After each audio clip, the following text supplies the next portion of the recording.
Bueno, lo que vamos a hacer es ver lo que tiene que ver con uno de los ejes que está vinculado justamente al espacio y al tiempo. Les voy a compartir acá pantalla y voy a empezar a explicar algunas cuestiones.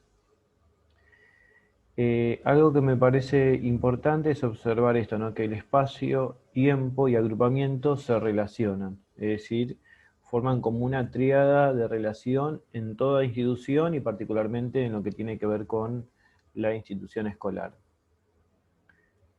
Si nosotros nos referimos a la parte de espacio, tiene que ver con cuestiones físicas, pero también el espacio tiene que ver con cuestiones sociales. Ahora, la función del docente tiene que ver justamente con la relación que puede establecer entre ese espacio físico y la cuestión social. Es decir, la parte de la creatividad va a ir por parte del docente. Y además ustedes piensen que el espacio social, al ser una construcción, se va dando, se va formando y se va modificando a lo largo del tiempo en las diferentes instituciones. ¿Con quién?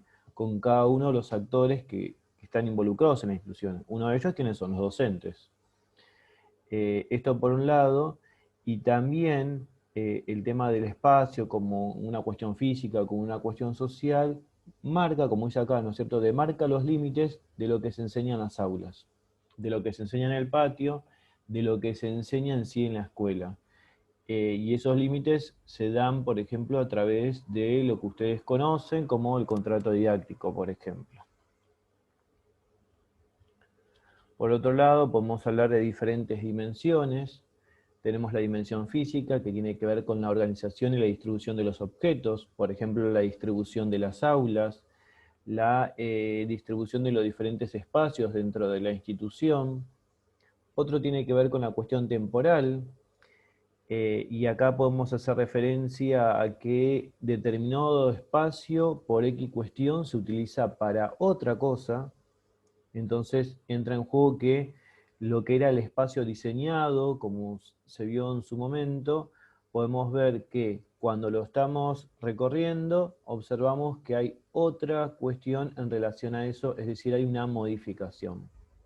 Después, por supuesto, tiene que ver con la cuestión de la dimensión funcional, y acá es el sentido que yo voy a dar a los espacios. Si yo ya veo que tenía, por ejemplo, en una escuela y un laboratorio de informática y lo necesito agrandar, por ese lado va, o hay un laboratorio de química y resulta que en la escuela secundaria no tiene la orientación en química y tiene la orientación en comunicación.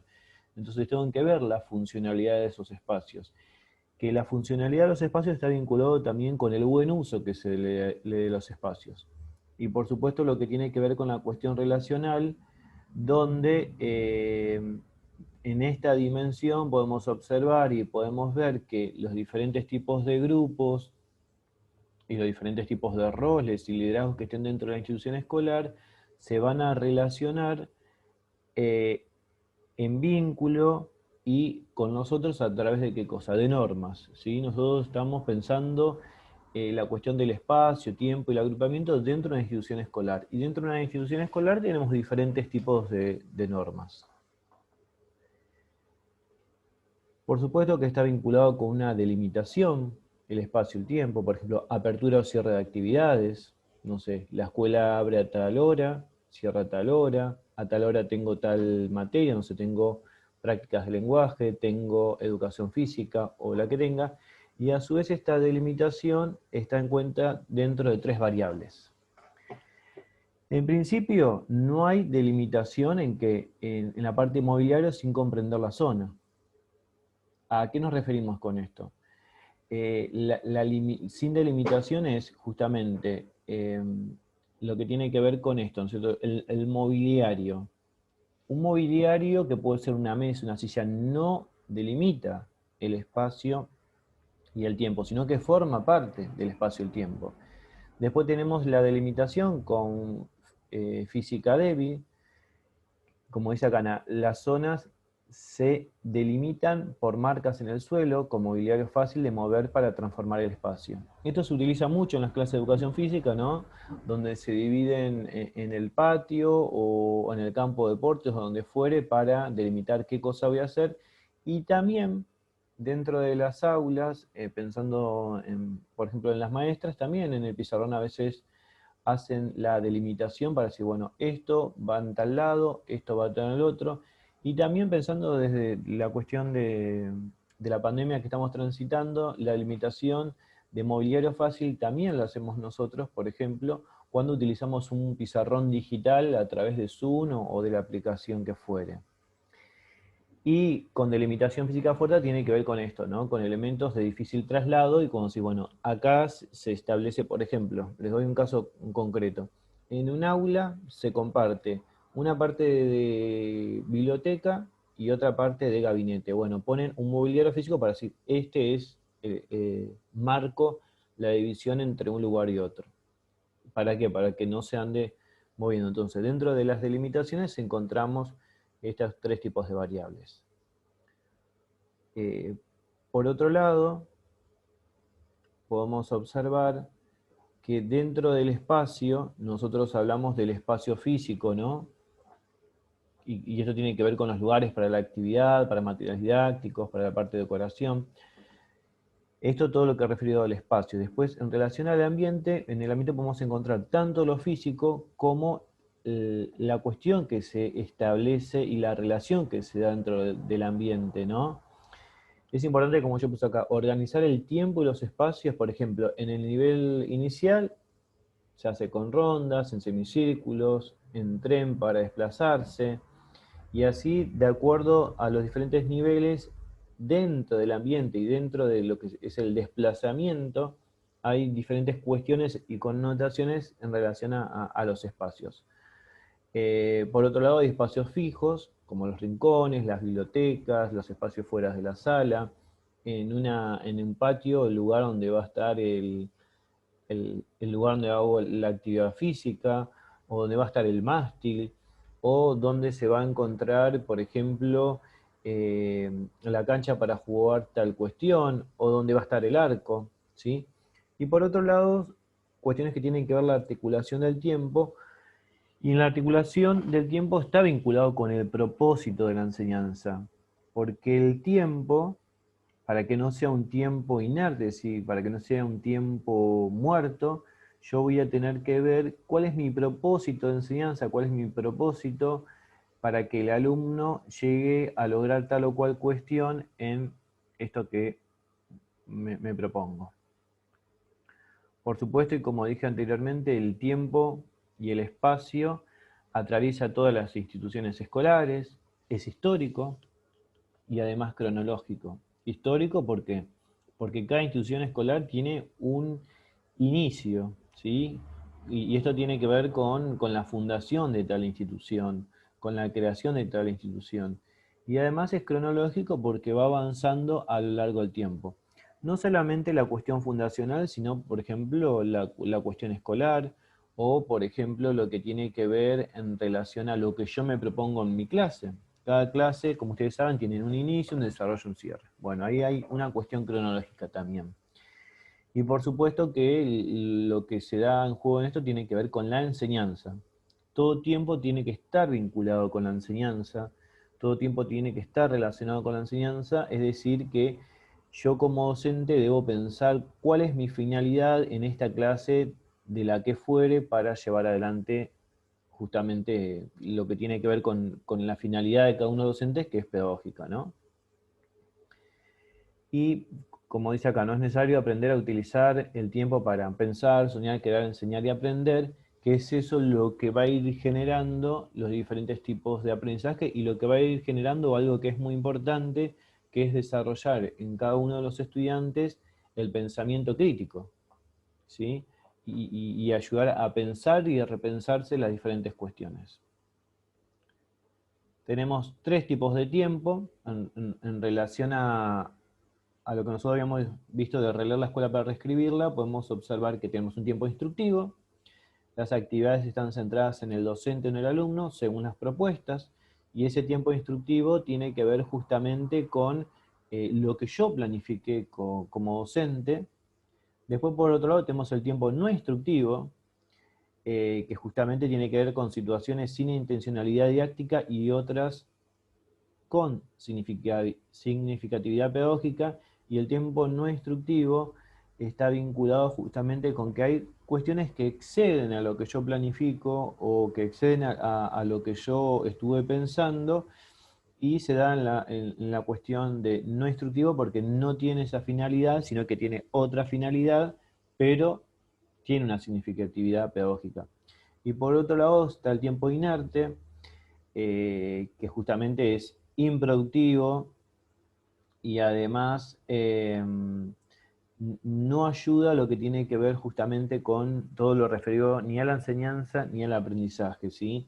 Por ejemplo, cuando, no sé, un docente se pone a hablar con otro docente en vez de dar, cuando tenía que dar clases, cuando se pierde tiempo también en trasladar a los alumnos de un lugar a otro, o cuando se hablan de cosas que no se deberían hablar, bueno, eso se llama tiempo inerte, ¿no? Después el agrupamiento, ¿no es cierto? Porque nosotros trabajamos no trabajamos de forma aislada, sino que trabajamos en conjunto y en grupo, y podemos observar que los agrupamientos, es decir, el conjunto de personas, el conjunto de estudiantes que hacen a este grupo particular, en la cual yo tengo que hacer un diagnóstico, en la cual tengo que ver cómo tengo que focalizar mi clase, tengo que tener en cuenta los diferentes tipos de aprendizajes que tengo que lograr los alumnos, o que tienen que lograr los alumnos, mejor dicho. Para eso tengo que diagnosticar bien, y además tengo que ver a ver qué tipo de inteligencia tiene este grupo en particular para poder yo llevar adelante mi clase. Por eso, de acuerdo al diseño curricular, en el año que yo esté enseñando, tendré que pensar a ver, este contenido, ¿cómo lo enseño a estos alumnos que tienen tal edad, a los cuales yo tengo que enseñar y tienen que aprender? Es decir, ¿qué habilidades sociales, motrices, cognitivas quiero que logren los alumnos? Además, otra de las cuestiones que me parece importante es que todo el agrupamiento, por ejemplo, el grupo de primero A, por decirlo de alguna forma, ¿no? Están dentro de qué cosa? De una normativa. Por ejemplo, si yo doy clases en primero A, me tengo que bajar el diseño curricular del tal nivel, ver en qué etapa evolutiva se encuentra el alumno, es decir, la cuestión pedagógica va vinculada a la cuestión psicológica y de la cuestión didáctica. Y en relación a eso voy a armar como dice acá el proyecto específico, voy a armar mi planificación anual, y también, ¿por qué no?, voy a armar un proyecto, que eso es también para hacer un video y una cuestión aparte, un proyecto pedagógico que se trabaje de forma transversal con lo que yo propongo. En relación a los ámbitos de agrupamiento de los alumnos, podemos observar que la organización de los alumnos durante su escolaridad u organización vertical, que eso ya viene dado de acuerdo a la matriculación que van realizando los alumnos, y es la forma de organizar actualmente en lo que tiene que ver nuestro sistema educativo argentino. Y a su vez, cada tramo educativo está organizado de forma horizontal, y ahí tendré que ver y pensar yo qué aportes puede realizar esta materia, no sé, educación física, música, inglés, práctica del lenguaje, a otras materias de forma horizontal, y pensarlas también de forma vertical. ¿Qué es lo que viene ahora? La organización vertical. La organización vertical, en principio, divide el progreso de los alumnos en grados. Ahora pensemos nosotros, si nos abocamos a la primaria, que en la primaria no se llaman más grados, sino que se llama años. Y esos años hacen que los alumnos tengan determinadas cuestiones que se necesiten para el otro año. A su vez están divididos nosotros tenemos el nivel inicial, el nivel primario, primer ciclo, segundo ciclo, el nivel secundario, con la escuela secundaria básica y la escuela secundaria superior, es decir, están divididos en niveles, o por decirlo de alguna forma, en tramos, lo que hace justamente a la verticalidad y en donde se piensa en diferentes cosas. Si nosotros nos ponemos a pensar, por ejemplo, en primaria, primer año y segundo año es una unidad pedagógica. Es decir, lo que no se logró haber en primer año, se deberá ver en segundo año. Y así cada uno de los niveles y cada uno de los años tiene cuestiones que sí o sí necesito tener en cuenta para poder organizar y para poder planificar. Y eso tiene que ver justamente con que el alumno pueda promocionar. Y desde la organización horizontal podemos ver que dentro de nuestro rol como docente vamos a tener diferentes grupos y esos grupos van a tener diferentes características. Algunos van a estar vinculados con características de semejanza, donde puedan realizar la misma actividad, pero otros que van a ser totalmente diferentes, entonces yo voy a tener que ver de qué manera en mis clases hago que los grupos de una característica o de otra característica se asimilen para poder llevar adelante la clase y no se produzca lo que tiene que ver, por ejemplo, con el tiempo inerte. Por otro lado, en relación a los grupos, tenemos los grupos flexibles, donde justamente no tienen un carácter estable, pueden ser horizontal o vertical, y está vinculado con grupos en donde, en relación a la flexibilidad, ayudan a todo lo que tiene que ver con la cuestión pedagógica. Como dice acá, ¿no es cierto? Los alumnos deben incluirse voluntariamente, deben favorecer las relaciones entre alumnos y con el profesor. Esto puede ser, pensando por ejemplo en el nivel superior, un ayudante de cátedra, o pensando en otros niveles, alguien que viene a hacer una práctica, una residencia. Bueno, ahí está la conformación de estos tipos de grupos. Dentro de el agrupamiento flexible encontramos más de 40 alumnos, que esto es un montón de alumnos. A esto se llama gran grupo, donde justamente acá voy a tener que ver cómo voy a trabajar, es decir, el cómo va a ser totalmente diferente, porque me va a llevar a trabajar desde otro lugar y desde otra forma. Ahora puedo tener un grupo mediano o coloquial, que se habla de 10 a 17 alumnos, donde voy a poder también trabajar de otra forma y voy a poder llevar adelante la clase de otra forma. No es lo más común es que los grupos son numerosos en las escuelas.